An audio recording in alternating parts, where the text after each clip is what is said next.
Ni apa hal pula ni? Macam termenung je dari tadi. Encik, saya nak tanya arus permulaan ni macam mana nak dapat ni? Saya tak dapat lagi ni. Pening kalau tak saya ni. Aduh. Okey, nama pun arus permulaan. Jadi sepatutnya kau kena ambil arus tu masa aircon tu mula-mula hidup lah. Kompresor dia mula hidup lah. Jadi kau kena matikan dulu. Okey, satu lagi untuk kilometer, sepatutnya kena gunakan kilometer yang boleh ambil bacaan maksimum lah. Okey, contohnya kilometer yang ni dia ada max dia boleh ambil bacaan maksimum lah.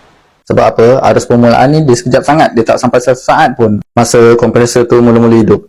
Jadi sebab tu kita perlukan fungsi max ni Jadi dia akan catch up ataupun save lah, tangkapkan bacaan arus yang paling tinggi yang dia boleh tangkap.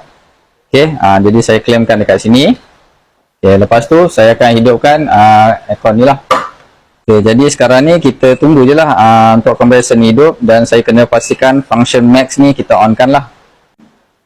Okey, aircon pun dah hidup. Kalau nampak dia berhenti dekat 12.44 ampere ni adalah maksimum yang dia pergi. Jadi inilah namanya untuk arus permulaan.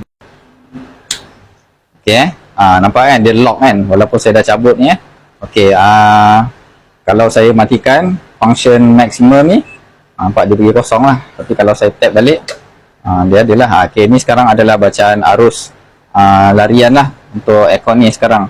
Oh, macam tu ya, Encik. Oh, okey. Terima kasih, Encik.